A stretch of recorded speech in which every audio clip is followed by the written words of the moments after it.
Hi everyone, and welcome to your CAD202 course. This is your Fashion Computer Aided Design online class, Summer 2020. Welcome to your first lesson. My name is Zoran Dobrik, and I will be your professor in this course. You may already know that I'm also your program coordinator, so if you have any questions, you can always email me at zorandobrik@senecacollege.ca. I will also have my virtual office hours, and the access link can be found under faculty information on your Blackboard. So if you would like to make an appointment, please email me and then we can meet online. So a little bit of information about me. I have masters from London College of Fashion, and also I have been teaching for over 20 years. I worked in the industry, and I also have worked on my own label, which you can look at zorandobrik.com.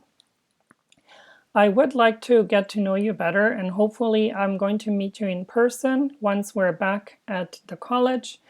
For now, I would like to ask you to please log in and go to the wiki button and then click on the CAD202 wiki button so that you can access the document, and please answer the questions that I have there for you. So the answers will help me get to know you better, but will also help me plan the lessons better. And if you could do that by the end of the week, it would be amazing. Finally, I usually teach third-year collections course in the portfolio class, so I will hopefully see you then as well. So to begin with, I want to go over some online learning tips because I know it's a little bit intimidating, and I know there's a lot of material that we're going to be covering in this course. So here are some tips on how to do well.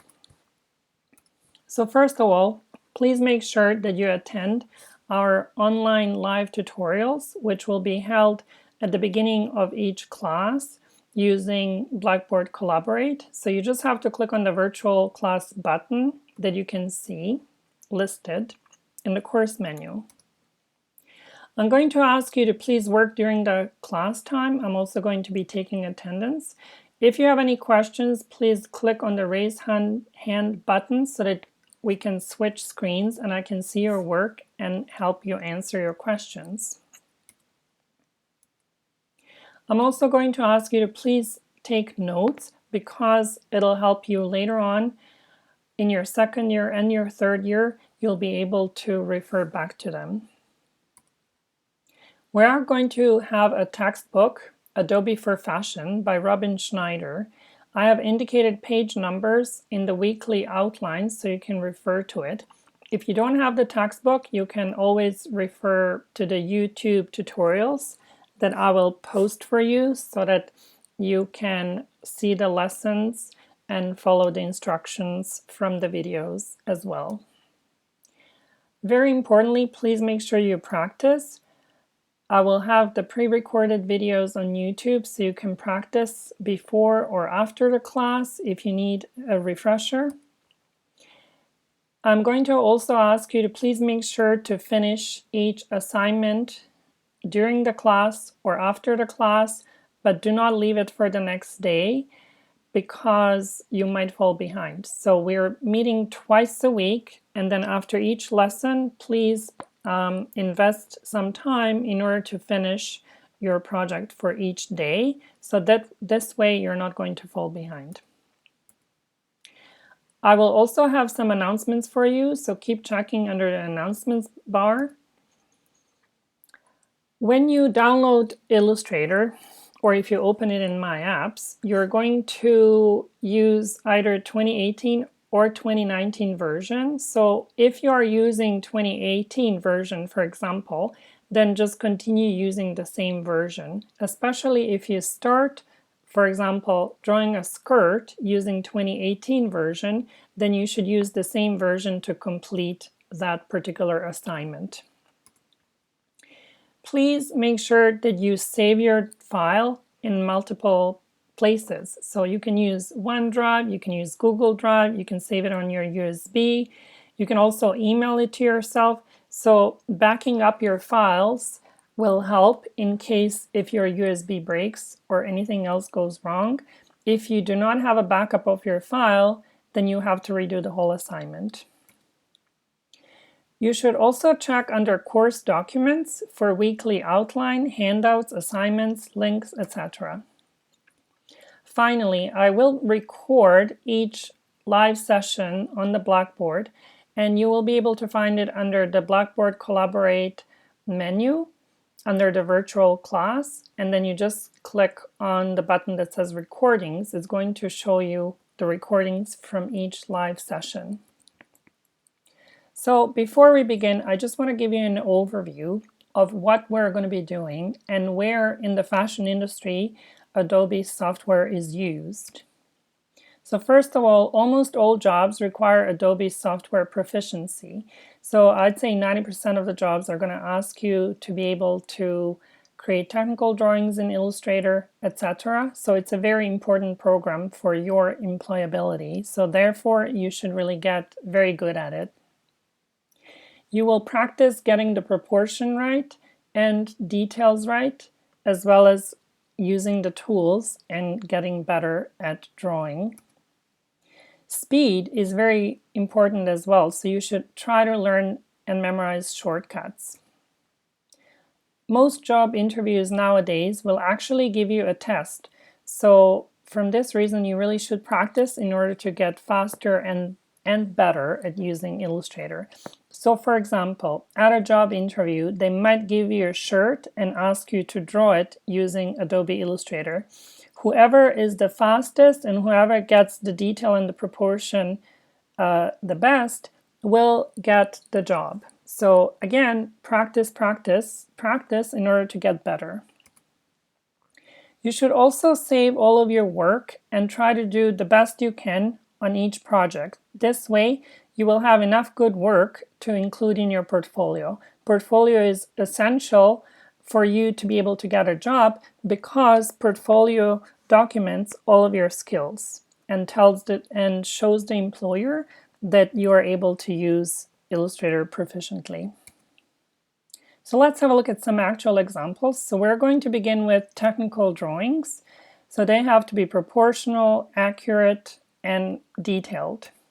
We're also going to learn how to color in your technical drawings. So we will look at the swatches, textures, prints, coloring, etc. For your final project, you're going to be doing a mood board, which you can see on the left side, as well as a collection board.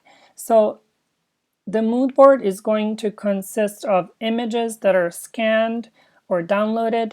It's going to consist of text that's been manipulated, fabric swatches, etc. And then your design board is going to have the technical drawings that are colored in, as well as the fabric information. Here's another example. You can see the mood board, the collection board with multiple colorways, as well as the textile print that was created for this project as well. We're also going to use Illustrator to create repeated textile prints as well as placement prints, for example, a t-shirt. Finally, in your third year, you're going to be using Illustrator and Photoshop a lot in order to create your final graduating collection. So here you can see a final collection look by Marisol Kim going down the runway, and you can see her collection board created using Illustrator and Photoshop. So please keep your handouts and your notes because you're going to be using the programs a lot later on at Seneca as well. So first, I just wanted to give you a general overview on Illustrator and Photoshop. So in this course, we're going to be using Illustrator only, but in the second and the third level of your CAD classes at Seneca, you are going to be learning Photoshop as well. So for now, we're going to focus on Illustrator. So in Illustrator, we're going to be working with objects that are made up using anchor points. So if you look at the top of the roof, on the right side, you're going to see 4 anchor points that are connected, and then the shape is called vector objects. So any of the shapes created in Illustrator will be vector shapes, or objects that are created using vector lines and anchor points. On the other hand, Adobe Photoshop is based on pixels, so it's a pixel-based program, and if you zoom in, you're going to see individual pixels that make up a particular artwork. So that is the main difference between the two. Before we begin working, I want to give you an overview of the most common file formats. So AI stands for Adobe Illustrator. So every time you save an Adobe Illustrator file, the extension is going to say AI. That means you saved it in Adobe Illustrator format. When you save your file in Photoshop, the extension is going to be PSD. So PSD is referring to a Photoshop file. Another common format we are going to be using is a JPEG. So it's a full color format that's great for emailing for websites, and you can export any Illustrator or Photoshop file as a JPEG. So you can create any artwork and you can always export it as a JPEG. Finally, PDF is very important file format because we recommend you use it for your resumes, for your portfolios, or anything that you're emailing to a potential employer.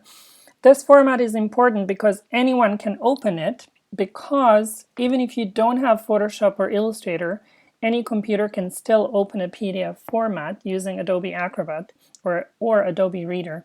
So PDF format can be created by exporting. Any of the Illustrator files or any of the Photoshop files can be exported into a PDF format. Sometimes you also use PDF format for printing because sometimes it's easier to print using a PDF format. But we'll talk about that more a little bit later. So in this course, you're always going to save your files as Adobe Illustrator files. So this will be very important because you're going to be emailing the original Adobe Illustrator files to me so I can check your work. Now we're going to go over the weekly outline. The outline can be found under the course documents on your Blackboard, and so please read it carefully. And then afterwards we're going to begin working on your assignment number 1. Thank you very much, and let's get started on your assignment number 1.